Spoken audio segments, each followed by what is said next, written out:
beauties of creation is that there's variety built into all sorts of dimensions of creation, and including human nature. None of us think and act or respond or interpret the world in the exact same way. And that can be a good thing because it means that we can learn from each other, we can stretch one another, and we can prompt each other to think about life in different kinds of angles. At least that's the way healthy people think. Now, I want you to think about some of the engagements that you've had with the narcissist where your attempts to discuss or to come to terms with differences didn't go well. And it probably doesn't take a whole lot of imagination for you to get that because it happens so easily. Narcissists who have that real strong tendency towards control, they have this need to stay in the superior position. They don't empathize very well at all. When they have disagreements with you, it's not like, we're not thinking the same. I wonder what that means. They take very personal offense at it. They can be highly thin-skinned, and the slightest thing can set them off. And so one of the things that happens is when you're in an engagement with a narcissist, they can take the differences and turn it into an adversarial communication just like that. In other words, they go to the victim place because one of their favorite phrases, now they may not say this out loud, but in their minds it's like, you've done me wrong. You're messing with me. Why do you have to make my life so miserable? And armed with that kind of thinking, they go into attack mode toward you. Has that ever happened? And then what's really interesting is, let's suppose that they have their own personal problems that come to the forefront, and instead of saying, I need to take responsibility for this, even in their own personal problems, it's because of you. You did me wrong. I mean, for example, let's suppose that this is an individual that has difficulties with their anger management, and they yell too much, or they go too deep into the hard, silent, freeze out, things like that. What they'll do is they'll play the victim card and say, well, the reason I'm struggling with my anger is you did me wrong. Or it could be something very egregious, like they've had an extramarital affair, or they've cheated in some way or another in other kinds of behaviors. And they can come back and say, well, I know that I probably shouldn't have done that, and it wouldn't have happened had you not done me wrong. They're the victim as opposed to the perpetrator. Or even if they do admit, well, yeah, I did wrong, later on they'll do some revisionist history and say, but the reason is because I'm the victim of all you sorry human beings out there that make my life miserable. That's how they think. Or if they're lazy, or if they're irresponsible, it's like, well, the reason is because every time I try to engage with you, it doesn't go well, so they blame it on you. That's pretty exasperating, isn't it?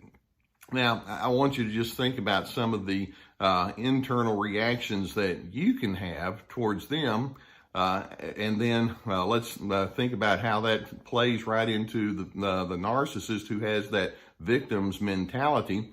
For example, have you ever felt like when you're engaging with that narcissistic individual, you're being required to wear the bad guy label? Why? Because the narcissist keeps saying, you're doing me wrong.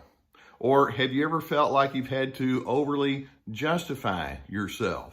Why? Because the narcissist over there in their victim place says, you need to explain yourself because you're doing me wrong. Or have you ever felt like, I'm never going to please this person? Why?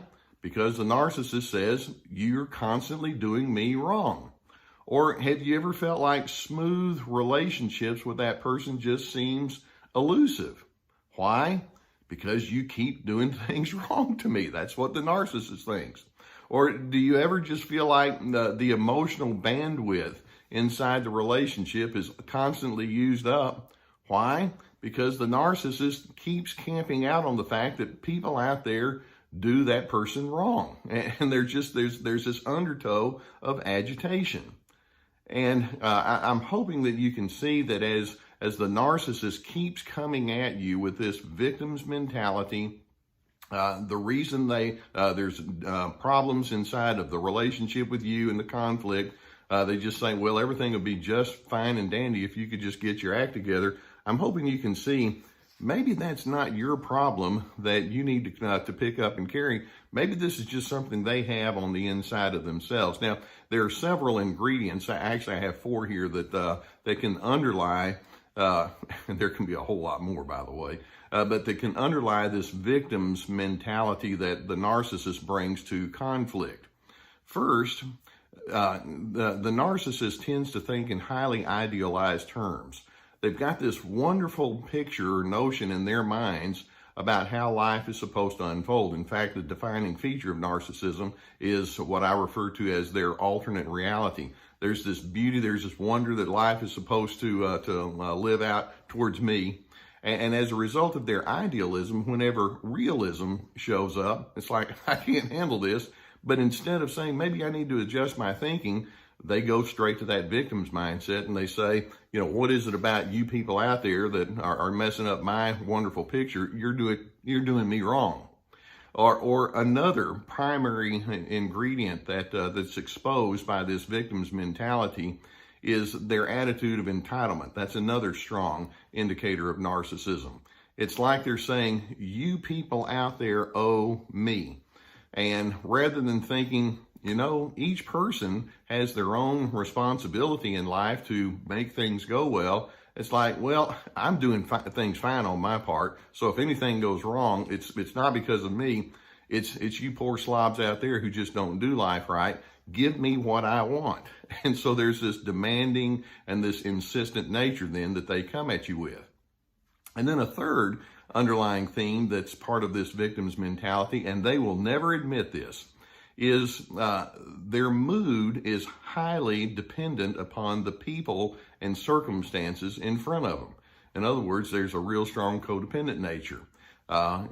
Basically, we all are going to feed off of one another to some extent, but in healthy relationships, you don't want to be so much of a reactor that you lose your ability to take your own healthy initiatives. Whereas the narcissist is so dependent upon people and events that it's like when it comes time for them to draw upon their own internal strength, there's nothing there. They don't have that inner strength. They're more or less saying, if my life is going to go well, it's going to be because you finally did the things right to make me feel better. That's classic codependency. And then a fourth theme that this victim's mentality shows is that narcissists tend to be much more comfortable, strangely enough, in the anger mode than in the understanding mode. Now, they may say, well, I'm not comfortable with my anger. In fact, I wouldn't have any anger if it weren't for you. That's the victim mentality. They can't just think, wait a minute, if you and I have a conflict, how can I learn? And tell me what's going on inside of you so that we can know each other better. They can't do that, and they find that to almost be a sissified way of living, if I can use that term. And they just go straight to anger, and they stay with it. They park on their anger, and I'm hoping that what you can see is that they invite you into that anger, and then when you respond accordingly, then that just allows them to say, see, you're making my life miserable. They're constantly the victim, but anger is more comfortable for them than understanding. So let's draw upon the conclusion that says narcissists have very poor introspective skills. Going back to that notion that when we have differences or when we have conflicts between us, we can slow down and think it through and ask, what does this tell us? How can I learn? How can I grow? Healthy people do that. Narcissists are not healthy people.